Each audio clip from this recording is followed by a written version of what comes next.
Hello दोस्तों, स्वागत है हमारे चैनल पर। आप सभी दोस्तों को जय सिया राम, जय हनुमान। महाभारत में द्रौपदी को मुख्य नायिका माना जाता है, क्योंकि द्रौपदी के अपमान के कारण ही कौरवों और पांडवों के बीच युद्ध हुआ था। महाभारत के युद्ध से आज कलयुग में भी यही सीख मिलती है कि जहाँ नारी का सम्मान नहीं होता, वहाँ अंत में युद्ध जैसी स्थिति उत्पन्न हो सकती है। पंचाल देश के राजा द्रुपद की पुत्री द्रौपदी के जीवन से ऐसे रहस्य जुड़े हैं जिनके बारे में ज्यादातर लोग नहीं जानते हैं। द्रौपदी की कुछ ऐसी विशेषताएं हैं जिनसे पता चलता है कि वो एक अद्भुत व्यक्तित्व की महिला थी। महाभारत में द्रौपदी एक ऐसी पात्र है जिनके सौंदर्य और बुद्धि के बारे में आज भी बातें होती हैं। द्रौपदी का जन्म अग्नि से हुआ था। महाभारत के अनुसार द्रौपदी केवल सुंदर ही नहीं थी, बल्कि बेपाक, निडर और बुद्धिमान होने जैसी विशेषताएं ही द्रौपदी को और भी ज्यादा खास बनाती थी। जब बड़ी सभा में द्रौपदी का चीरहरण हो रहा था, तो द्रौपदी ने सभा में बैठे सभी वरिष्ठ जन भीम, धृतराष्ट्र, द्रोण की निंदा की थी और क्रोध और पीड़ा से भरकर कहा था कि इस मौन का ऋण इस सभी योद्धाओं को भी चुकाना ही होगा। इसके बाद द्रौपदी का कहा सच हुआ और कुरुक्षेत्र की भूमि पर रक्तजीत युद्ध में भीम और द्रोण मारे गए, जबकि धृतराष्ट्र ने अपने 100 पुत्रों को खोकर उम्र भर इस पीड़ा को सहन किया।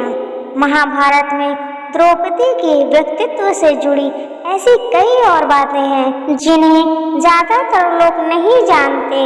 इस रहस्यों को जानकर कोई भी समझ सकता है कि द्रौपदी ने बेशक से रणभूमि में अस्त्र न उठाए हों, लेकिन द्रौपदी को आज भी शक्तिशाली महिला योद्धा माना जाता है। आइए जानते हैं द्रौपदी से जुड़े रहस्य। पूर्व जन्म में द्रौपदी ने भगवान शिव की तपस्या की थी।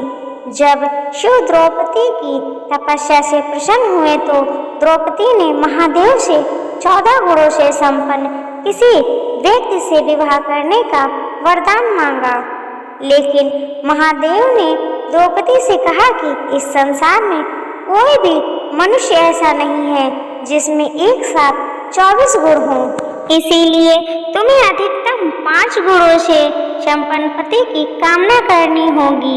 यह सुनकर द्रौपदी ने 5 गुण बताते हुए विवाह की इच्छा जताई। महादेव ने द्रौपदी को 5 गुणों से संपन्न पति का वरदान दिया। इस कारण से अगले जन्म में द्रौपदी को 5 पति प्राप्त हुए, जिसमें द्रौपदी के आगे एक एक कर विशेष गुण थे।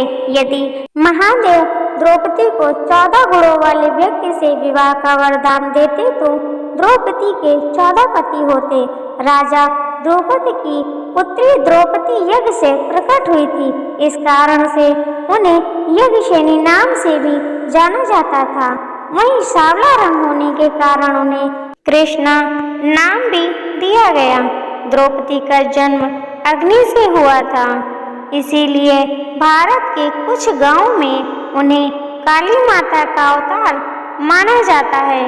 द्रौपदी की पूजा किसी देवी के रूप में भी की जाती है।